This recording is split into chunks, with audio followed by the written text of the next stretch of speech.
පිටසක්වල යානාවකට ගොඩ බහින්න ලංකාවේ හදපු දැවැන්ත ධාවන පතිහක් ගැන ඔයා කවදා හරි අහලා තියෙනවද? හරියට අහසින් බැහැපු යෝධ පීරිසියක් වගේ පෙනෙන ලංකාවේ තියෙන ලොකුම අභිරහසක් ගැන තමයි අද අපි කතා කරන්නේ. මේ අද්භූත කන්ද පිහිටලා තියෙන්නේ පොළොන්නරුව දිස්ත්‍රික්කයේ අරලගංවිල කියන ප්‍රදේශයේ. මේක හඳුන්වන්නේ දානිගල කියලයි.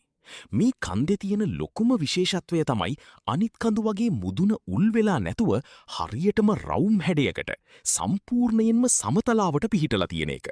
අහසින් බැලුවාම මේක හරියට දැවන්ත පිටසක්වල යානාවක් පොළවට බස්සලා තියෙනවා වගේ තමයි පේන්නේ. මේ නිසා ලෝකේ ඉන්න ගොඩක් අය මේක හඳුන්වන්නේ ඒලියන් මවුන්ටන් කියලයි.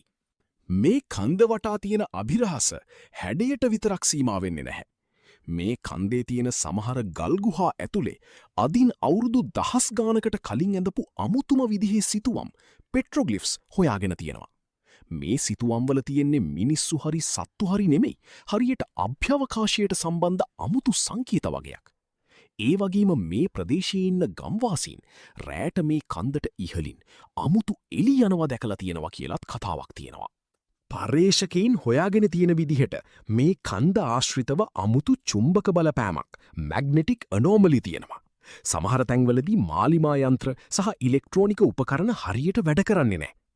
රාවණා රජුගේ දඬු මුනරේ ගොඩබැස්ස වූ එක තොටුපළක් විදිහටත් මේ දානිගල කන්ද ඉතිහාසයේ සඳහන් වෙනවා.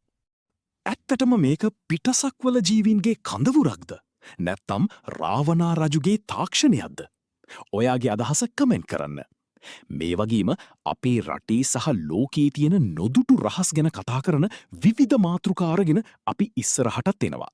ඒ නිසා දිගටම අපිත් එක්ක රැඳී ඉන්න.